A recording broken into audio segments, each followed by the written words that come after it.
در بدترین روزها امیدوار باش، به خاطر اینکه زیباترین باران از پس سیاه‌ترین ابرها میباره. خیلی روزا، خیلی مواقع توی زندگی ما پیش میاد که انقدر شرایط سخته و مشکله و ما فکر میکنیم که دیگه هیچی درست نمیشه. توی همون لحظه اتفاقی برای ما میفته که مسیر زندگی ما رو کلاً تغییر میده. لحظه‌ای که VAR یا همون ویدیو چک همه چیز رو تغییر داد. در مسابقه بین منچستر سیتی و تاتنهام در لیگ قهرمانان اروپا در سال 2019 توی بازی که در دقیقه 93 دنیا داشت تماشا میکرد، یک اتفاق بسیار جالبی افتاد. و اون اتفاق چی بود؟ توی دقیقه 93 بازی تیم تاتنهام یک گلی رو به ثمر میرسونه که باعث برد تیمشون میشه و همه خوشحالی میکنن، هوادارا، بازیکنان، و خوشحال میشن که به نیمه نهایی صعود پیدا کردن.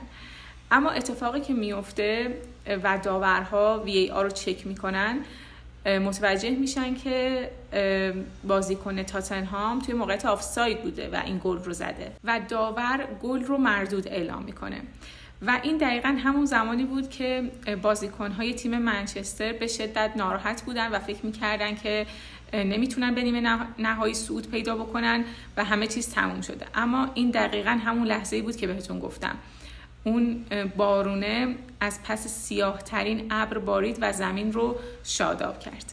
در نهایت منچستر صعود کرد و دستگاه VAR همه چیز رو تغییر داد. پیام این داستان برای ما اینه که حتی در تلخ‌ترین لحظات، زمانی که فکر میکنین همه چیز تموم شده، میتونه کلاً ورق برگرده و همه چیز به نفع شما بشه، اگر شما توی اون لحظه خاص ناامید نشده باشید. ممکنه بگید که این اصلا چه ربطی به ناامیدی داره؟ خب اگر چه اونا ناامید میشدن چه نمیشدن، بالاخره باز VAR کار خودش رو انجام میداد و منچستر صعود میکرد. میخوام بگم که زمانی که شما ناامید نمیشید، اقدام میکنید، تلاش میکنید و تمام موارد رو میایید بررسی میکنید. اما زمانی که ناامیدید و تسلیم میشید، چیز خاصی به ذهنتون نمیرسه که بیایید بررسی بکنید و نتیجه رو تغییر بدید. پس خیلی مهمه که حتی در سخت‌ترین لحظات هم امید داشته باشین و تلاش بکنید تا اگر میشه و اگر راهی هست بتونید نتیجه بگیرید.